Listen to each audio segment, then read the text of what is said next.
Welcome to Fueling Your Legacy, hosted by Samuel Knickerbocker. Each week, we expose the faulty foundational mindsets of the past and rebuild a new, stronger foundation essential in creating your legacy. We've got a lot of work to do, so let's get started.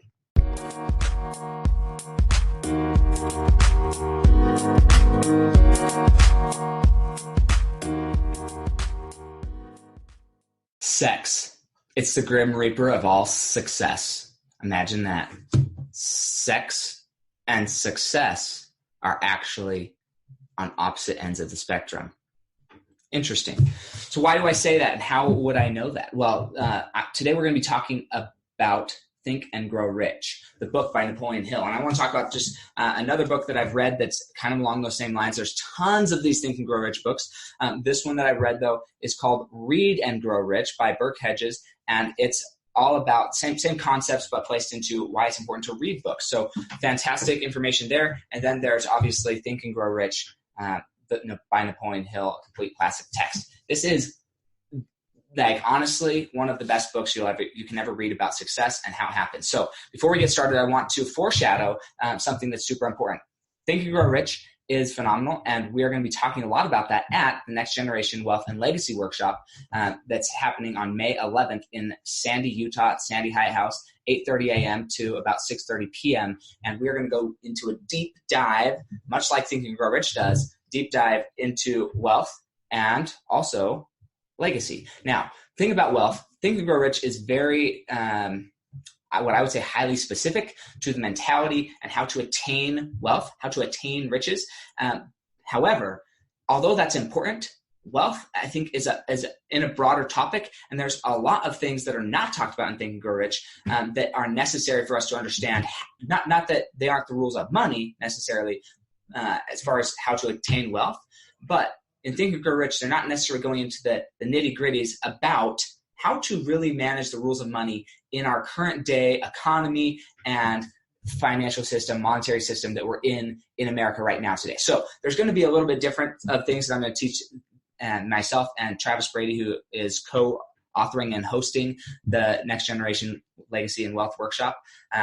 There's going to be some different things there, but definitely if you haven't read Think and Grow Rich, I can't think of any other book that I would refer you to if you really want to understand how to gain and attain money on a deeper level. Think and Grow Rich has got to be the best at that. Now, I first read Think and Grow Rich probably when I was 12-ish years old, maybe 12 to 14. I don't know exactly how much or how old I was, but the book literally, it's on the same line of a lot of people will throw it in and lump it with, even though it's not this, the laws of attraction, The Secret, and these different things. Well, Think and Grow Rich is like the OG of every personal development book you're ever going to read, whether it's from Brian Tracy, what's the dude's name? Tony Robbins, Grant Cardone, all of these people, they're teaching you stuff, but ultimately they're teaching you things that are really founded in and where they probably first learned them from Napoleon Hill in Think and Grow Rich. Now, Napoleon Hill has a ton of books, and I think you'd be very wise to read as much as you can by him, because his mind was on another level as far as helping people understand the basic laws of the universe and how things work. Now, you can cross-reference Think and Grow Rich with religious texts of all types. You can cross-reference it with secular texts. And what you're going to find is that the laws that he perpetuates and teaches and helps explain in Think and Grow Rich, those natural laws are true across the board. And so I want to share one thing, because a lot of people, I myself am a very religious person, and I love that about myself, and I love that I can involve myself in a religion and to be able to have that community of faith and really work towards something as a family and as a larger community. However, I think from a religious standpoint, faith means one thing, and it's been taken way, way, way out of context by the general population about what faith is. And what I love about Think and Grow Rich is he goes in and he talks about faith, and he explains faith really how, in my mind, how the Bible or some of these religious texts explain faith, but not necessarily how they are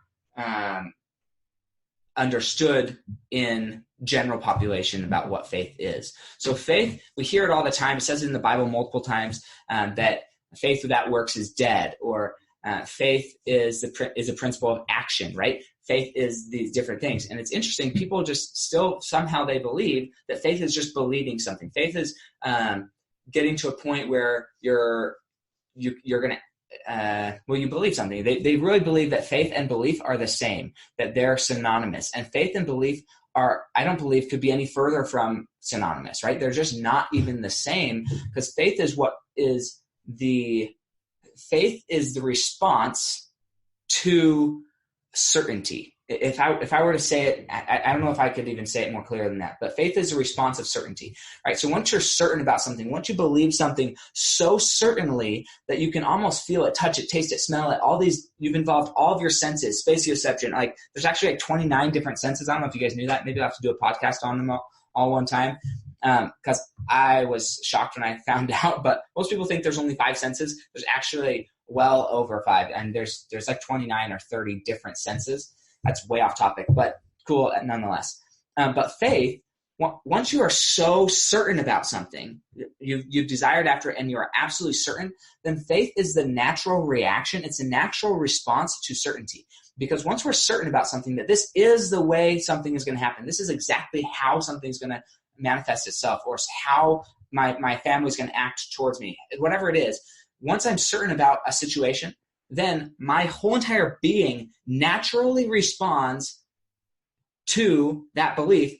That belief is a stimulus for me to respond a certain way. So faith is the action. Faith is proceeding on a belief. Now, generally, when you're applying faith, especially in a religious context or otherwise, then you're ultimately creating what you believe, right? You're going to tell yourself a story, whether that's a religious story, a financial story, whatever type of story it is, a relationship story. You're going to tell yourself this story, and you're going to keep telling it yourself, and you're going to let it kind of infuse your whole entire body, all of your senses, to the point where you know with absolute certainty that this is fact, this is truth, right?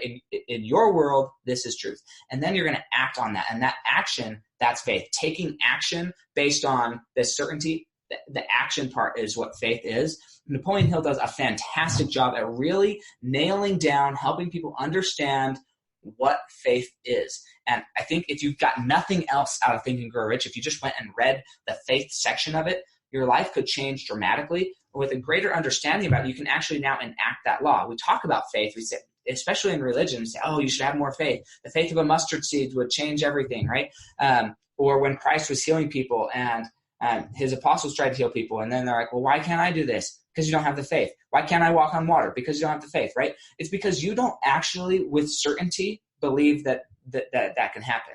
And some people, they're willing to act just because they can rely on somebody else's faith. They'll take Peter walking on water, right? So Peter sees Christ walking on water, and then Peter gets out of the boat and he acts. He just acts, which is awesome, until he starts to doubt his faith, right? He initially was like, okay, Christ can do it, I can do it. And he just did it. But then once he starts to doubt that, then he started to fall. And we have to start thinking about that. Okay, well, what is faith and how can I apply more faith? Because that's really the question. How can we use faith as a tool in our lives to create the existence that we want? And that is what Think and Grow Rich is going to help you identify in that book. Now, I'm intentionally not sharing too much out of Think and Grow Rich, the book, because I want you to go read it. But I want you to understand these are a few of the highlights that I got out of it that really changed my life. So faith is one. I'm going to save sex for last just so keep you guys interested. You know, I know everybody's sexually interested in different things. Just teasing. But here's the deal. So the other thing that I got out of it, now I grew up, and I've told many of you guys the story of my childhood and how I grew up, the kind of life that I led due to my surroundings or whatever the case may be. And for a long time, I was reactionary to it. I didn't allow myself to create the life that I wanted out of it. I just reacted. I was not resilient. We talked about that on Monday. I was not resilient to my situation, and thus I had no empowerment. I wasn't able to control it because I didn't have power. And then my wealth was just lacking substantially, even though I was creating income. See, by the time I was 18, I was earning more than half my dad's salary, and yet I was broke because I wasn't creating sustainable wealth. I knew how to create income, but not really manage it. And so all three are important: resilience, empowerment, and then sustainable wealth. But something that I had to learn, and we talked about this just barely about faith. Okay, so faith, you have to be able to create in your mind without absolute certainty what you want. And that can be any story you want to tell yourself. It doesn't matter. Faith is not necessarily connected to religion. This is interesting. You may hear this a lot.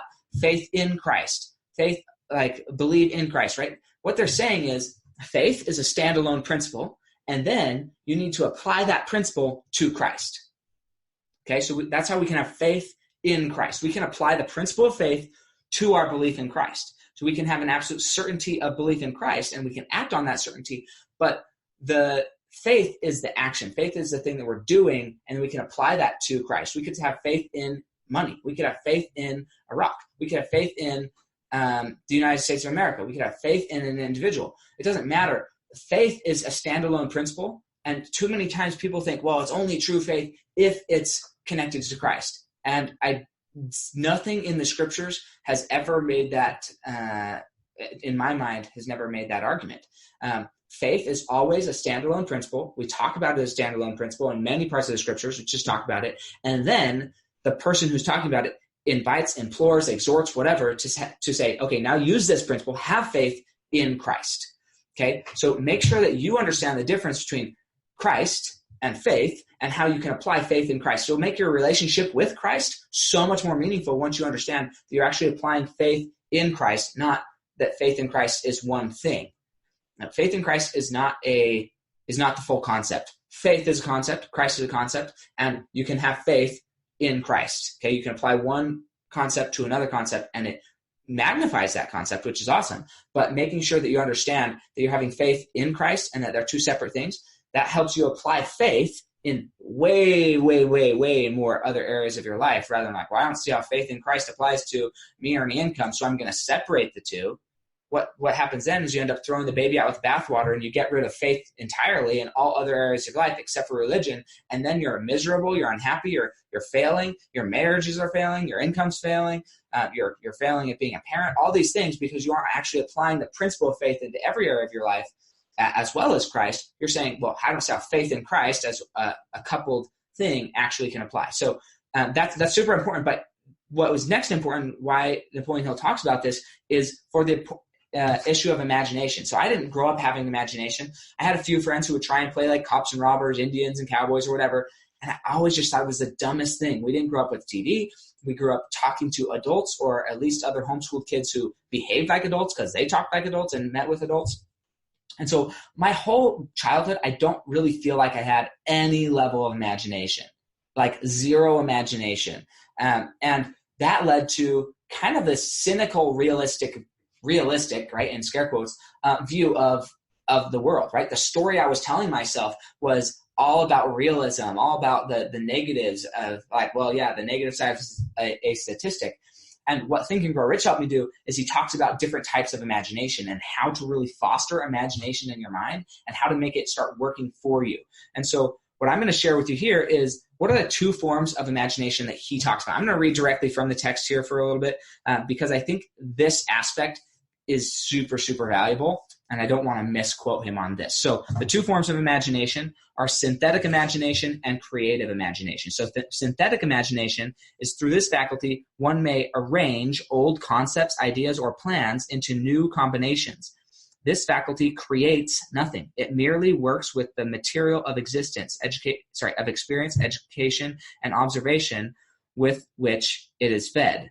It is the faculty used most by the inventor, with the exception of the genius who draws upon the creative imagination when he cannot solve his problems through synthetic imagination. So this type of imagination, we're gaining all these inputs, we're assessing. I talked about this on a Facebook Live the other day, but we're assessing the information, we're making a judgment call, we're recreating, we're rearranging elements that already exist, that we're already aware of.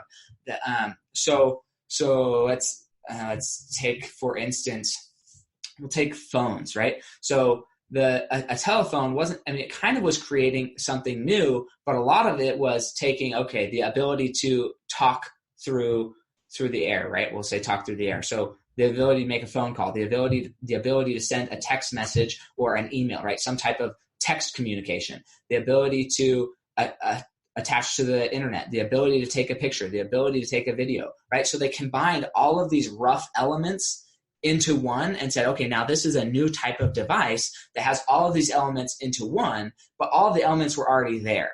Okay, so that's different than the person who first came up with the idea of a telephone. Do you see the difference? Where the idea of a telephone was a creative imagination thing. There was nothing that existed like a telephone or like a video camera or like a picture camera, like the internet. There was nothing that existed that was like that. And so the person who created that was using his creative imagination, which we're going to talk about.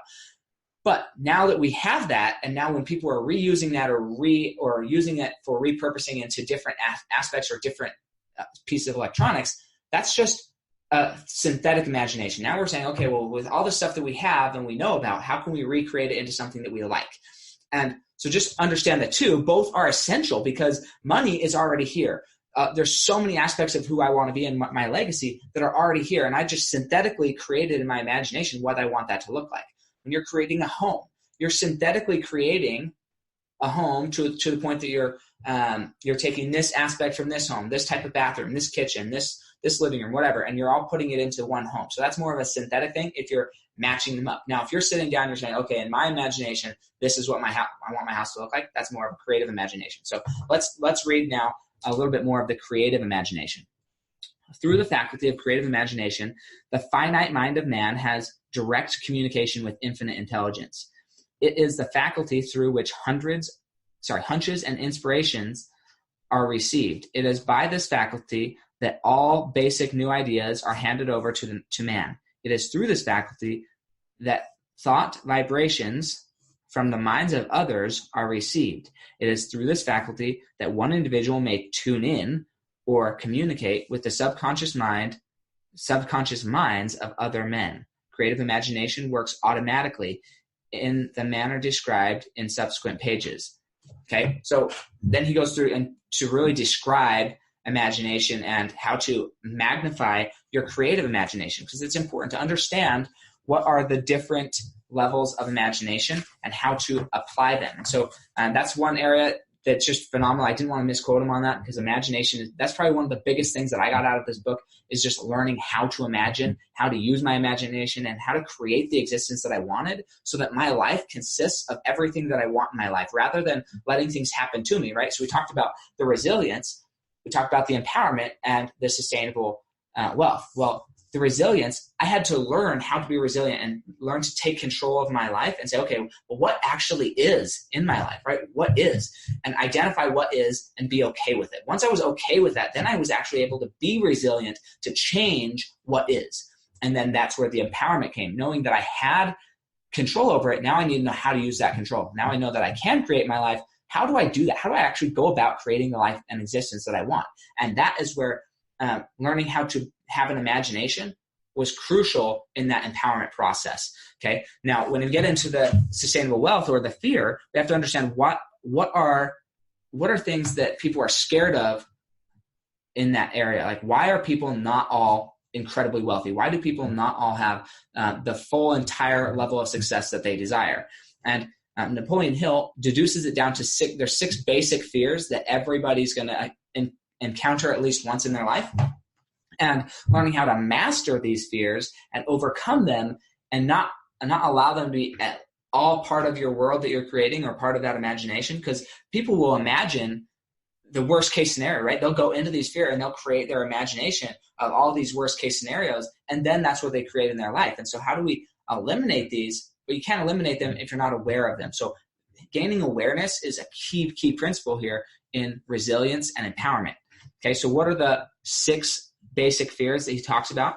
He talks about the fear of poverty, right? The fear of not having money or not having value and not being able to provide, right? That's one of the major fears. So there's the fear of poverty. Well, what's the next fear, right? Why do we not go out and go kill it financially? Most of the time, because we're fearful of being criticized. We're fear of people saying, hey, you shouldn't do that. You're money hungry, you're greedy, whatever it is. We're scared of those things. And so we're scared of criticism. And then we're scared of ill health. Those are basically the 3 main contributors to why we do or do not do things in life. Okay. So the fear of poverty, fear of criticism, and fear of ill health. Now, these next three are all super important as well. So that is the fear of loss of someone, right? We wouldn't, if we're scared of losing somebody, then maybe we're going to hide parts of our personality, parts of who we are. We're not going to fully express ourselves because we're scared that that other person might not accept us. And as a result of them not accepting us, then they're going to leave. And so we're scared of losing them, and so we never show up fully. In my experience, when you show up fully for somebody, it doesn't matter if they really like how you're showing up, they appreciate it and they respect you for showing up. And that's huge because so many people in life, they just don't show up fully because they're scared of losing somebody. They're scared of losing a relationship. They're scared of being completely honest because they're scared of not having those people in their lives. And I would say all of them are irrational. That is probably one of the most irrational. Because from a relationship standpoint, you must fully express yourself. You must fully expose yourself and let somebody know who you are. And once you do that, there's a love and respect because there's vulnerability and there's connection that's just so crucial. And without that connection, without that involvement emotionally, they're going to leave because they're not getting anything out of the relationship, whether consciously or subconsciously, they aren't getting anything out of it. And so they're going to leave. And so it's so crucial that we get rid of that fear. We're not scared of losing people. I'm not scared of losing my family. If my family doesn't like what I'm doing, that's up to them, right? But I'm not going to damper down who I am because I'm scared of what my family might think of me. I'm scared of losing my family. I honestly believe that over time, they will see what I'm doing. They'll see how I'm producing and how I'm helping and how I'm serving families, and they will have a desire to come learn more about it. Now, initially, they may not because they want to protect me, and so they're going to tell me and they're going to dissuade me not to do what I'm doing. But long term, once I'm successful, they're actually going to come back to me. They're going to wish that they had listened, right? That's like the idea of lots of people. Lots of people are going to feel this way. There's the people who are going to dissuade you, and then once you're successful, they're going to start telling you they always knew you could do it. They always believed in you. All that crap that's probably not true. But I won't say it's necessarily a lie either. It's just there's different levels of belief, I guess. And for me, I think that the fear of losing somebody is not a good reason to damper your personality or yourself. Okay. So that's one. The second is the fear of old age, right? Nobody wants to get old. Why? Why does nobody want to get old? Well, because the next one is the fear of death, right? The number one fear of people in their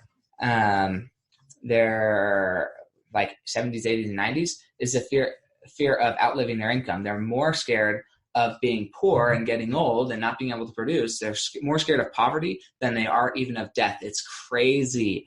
But they're still scared of death. They don't want to die because they don't know what's on the other side. A lot of people, even people who have extreme faith and believe that something's on the other side, that does give them a lot of peace. But nobody's really certain to the point of having died, and very few people have died and come back to life. And partially they've redefined what death is, which I think is a good definition. But being able to clearly define, hey, what do we consider death? Death is when your brain is so damaged that it can't survive anymore. Well, how could you come back from that?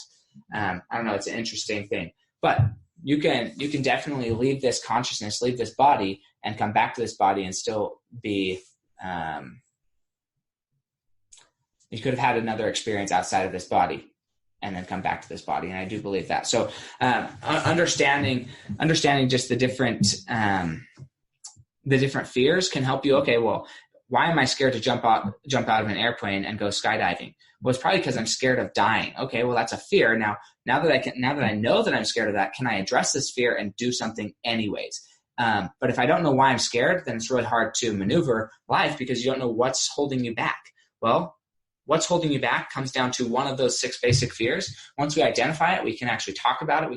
We can learn and really make a critical decision. Well, if I do this, is it really going to even happen? What's the worst case scenario in that fear? And am I okay with that? So learning to process through those 6 fears has, again, changed my life and changed my ability to go out and earn for my family and perform for my family, because now I've been able to eliminate a lot of fear of my life. I just don't really get scared of the outcomes of things because I'm aware that there's fear there, and then I do it anyway. So now we're on to probably my favorite section of the book.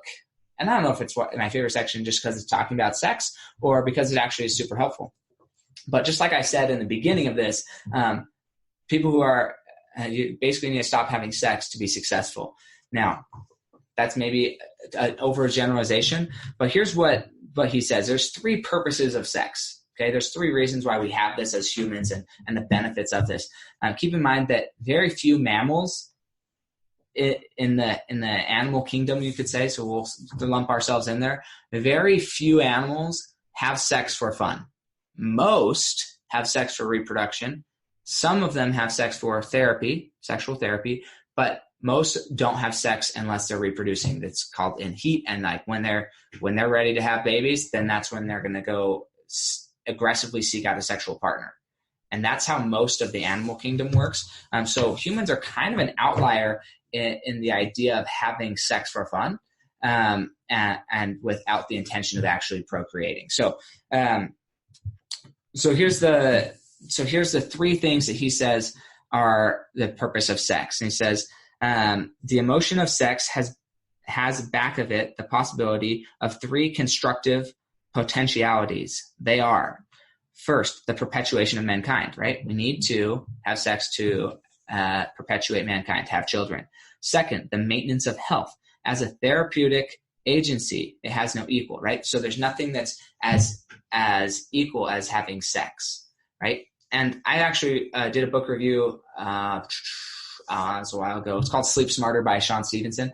And he talks about how if you orgasm right before you go to bed, it's like one of the best things to help you go to bed is orgasming. So there's some different, what's the word? There's some different benefits, and you get to choose what you want more of in your life. The idea in Think and Grow Rich is that lack of orgasms or don't orgasm is actually going to help you excel more than if you did. Okay. And that's the 3rd reason. He says the transformation of mediocrity into genius through transmutation. So he suggests that actually the less you have sex, the less you orgasm, the more likely you are to be successful. You're able to take all of that energy, as everybody knows. So it's that, like, right, when you're super horny and you're ready to have sex and you just want, that's all you can think about.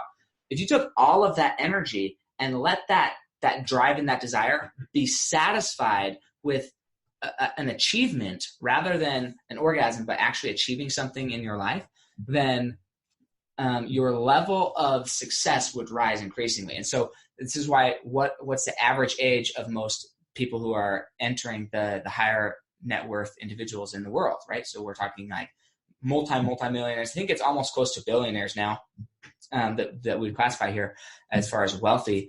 But here's the thing. Most people, they're reaching their highest level of success in their life in between age 45 and 60. That's when most people are going to hit their peak, because they're still have enough sexual energy that their drive is there, but they're either too busy to have sex, or they're just choosing not to have sex as much as from an orgasm standpoint. And so it's pretty interesting to take all of that energy and focus it into a success, and to make sure that you're focused on using these levels of achievement as the fulfillment of that sexual energy rather than the actual act of orgasming. So anyways, he goes a lot more in depth in Think and Grow Rich. I'm not going to ruin it for you, but definitely pick up this book. Tiffany Barnes, who we're listening to on Friday, and who is going to be our guest on the podcast, she says that Think and Grow Rich is one of the books that has had the greatest impact in her ability at becoming a millionaire. She reached millionaire status at, I believe, 28, she says. So she's definitely super successful and learned some of these principles from a young age. And you'll hear why when you hear her story, why she had to learn some of these things so young. But she is phenomenal. I'm super excited for you to get to listen to her. Again, if you want to learn more about wealth and legacy and how they work together and how we're going to move into the next generation of legacy and wealth builders in the world, then definitely show up May 11th, Sandy Hyatt House. If you'd like a discount code on the entry ticket and the registration, then take a screenshot of you listening to this podcast, type FYL Sam in the in the comments underneath that post, and I will reach out to you and make sure you have access to that event and the discount code, so you can get in for a little bit cheaper than everybody else. Not necessarily super cheap, but I want to make sure that everybody has an opportunity to get in there. Last few weeks, I've been giving away a few discounted, even more tickets. So if you go back and listen to some of those other episodes, maybe you get a better deal. Who knows? Depends on if you're listening to episodes or not. But I hope that you're having a wonderful day, and I'm super pumped for Friday and what we're going to learn there. So have a great day.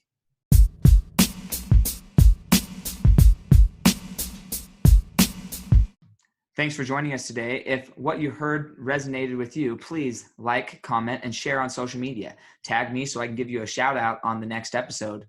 And thanks to all those who have left a review. It helps spread the message of what it really takes to build a legacy that lasts. Catch you next time on Fueling Your Legacy.